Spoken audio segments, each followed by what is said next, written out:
بسم اللہ الرحمن الرحیم۔ شروع کرتا ہوں اللہ تعالیٰ کے نام کے ساتھ جو بڑا مہربان نہایت رحم کرنے والا ہے۔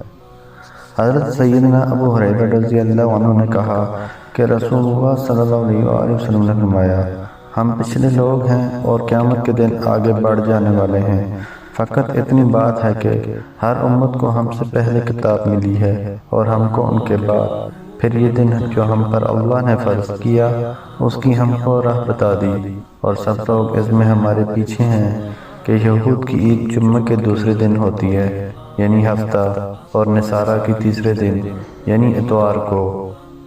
واصل بن حیان نے کہا کہ ابو وائل نے کہا کہ خطبہ پڑھا ہم پر سیدنا عمار رضی اللہ عنہ نے، اور بہت مختصر پڑھا اور نہایت بلیغ۔ پھر جب وہ اترے منبر سے تو ہم نے کہا، اے ابو علی قزان، تم نے بہت بلیغ خطبہ پڑھا اور نہایت مختصر کہا، اور اگر آپ ذرا اس خطبہ کو طویل کرتے تو بہتر ہوتا۔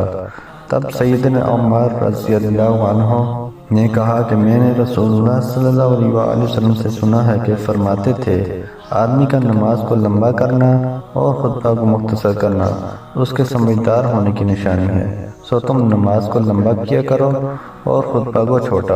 اور بعض بیان جادو ہوتا ہے یعنی تاثیر رکھتا ہے۔ سیدنا ابو ہریرہ رضی اللہ عنہ سے روایت ہے، انہوں نے رسول اللہ صلی اللہ علیہ وآلہ وسلم سے مثل اس کے بیان کیا۔ سیدنا ابو ہریرہ رضی اللہ عنہ نے کہا کہ رسول اللہ صلی اللہ علیہ وآلہ وسلم نے فرمایا، مسجد کے ہر دروازے پر ایک فرشتہ ہوتا ہے کہ وہ سب سے پہلے جو آتا ہے اس کو ایسا لکھتا ہے جیسے کسی نے اونٹ قربانی کیا، پھر درجہ بدرجہ جو پیچھے آتے جاتے ہیں ان کو گھٹاتا جاتا ہے، یہاں تک کہ اس کی مثل لکھتا ہے جس نے ایک انڈا اللہ کی راہ میں دیا۔